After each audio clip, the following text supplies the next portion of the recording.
FC. Jabatan saya di MRP Provinsi Papua Selatan sebagai Wakil Ketua 1 dan juga Ketua Tim untuk mengawal formasi CPNS untuk kuota Provinsi Papua Selatan. Untuk klasifikasi OAP untuk pencakir CPNS di Provinsi Papua Selatan yang jumlahnya 950 untuk formasi umum, 50 untuk tenaga medis. Klasifikasi OAP kita lihat dari Bapak Mama yang untuk OAP, Bapak Mama Papua, Bapak Papua. Itu jelas. Yang untuk Mama Papua pun diakomodir, tapi klasifikasinya jadi ke nomor 2 untuk yang Mama Papua. Karena yang Mama Papua ini apabila informasi itu sudah dipenuhi oleh OAP tadi, maka itu kita akan sudah masuk ke yang 20% tadi. Melihat pada PP 106 yang mengamanatkan afirmasi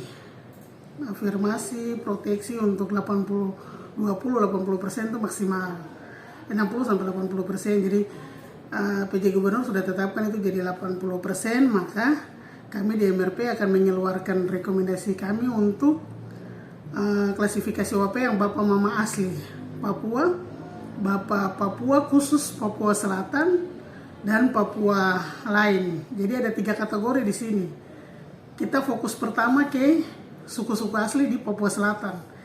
Yang kedua Papua lain yang ada di Papua Selatan. Setelah itu baru klasifikasi ketiga di yang Mama Papua.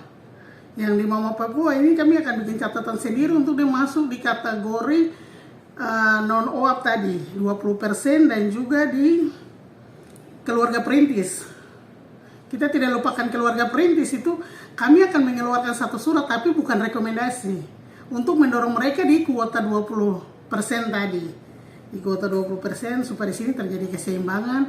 Teman-teman yang sudah lahir besar 3 generasi di sini pun tidak dikorbankan dalam proses seleksi CPNS ini. Mungkin itu saja. Ibu, untuk yang anak generasi ya atau anak kelahiran, apakah perlu kesini juga seperti teman-teman yang lain untuk minta surat rekomendasi atau bagaimana sistematisnya, Bu? Yang untuk kelahiran atau keluarga perintis tadi, atau kita bilang dia punya moyang sudah kawin campur neneknya, itu kami punya klasifikasi tersendiri dan memang datanya bukan baru mau datang tapi memang sudah ikut masuk, tapi kami udah pisahkan datanya sendiri. Yang artinya kami akan butuh 1 hari untuk verifikasi faktual. Kita akan konfirmasi yang bersangkutan dan datangi rumahnya, tempatnya, untuk membuktikan bahwa benar dia sudah 3 generasi ada di sini dan dia dikategorikan dalam keluarga perintis tadi.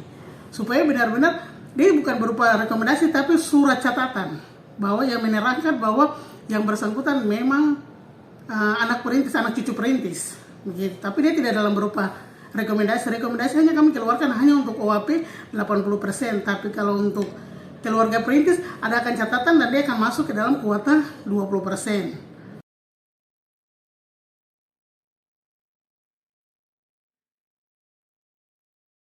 Untuk teman-teman kelahiran, saudara terkasih yang kelahiran, untuk mengidentifikasi kalian 3 generasi lahir di sini, kami punya cara karena ikatan keluarga perintis juga ada di Papua Selatan yang awalnya Merauke. Jadi ikatan keluarga itu sudah ada. Jadi itu akan memudahkan kami untuk mengidentifikasi apabila benar-benar anak cucu tersebut itu memang anak kelahiran. Tapi kalau yang mengaku-ngaku anak kelahiran, minta maaf, kami juga punya cara untuk mengidentifikasinya karena kami terhubung dengan ikatan keluarga besar perintis yang ada di Kabupaten Merauke, Provinsi Papua Selatan.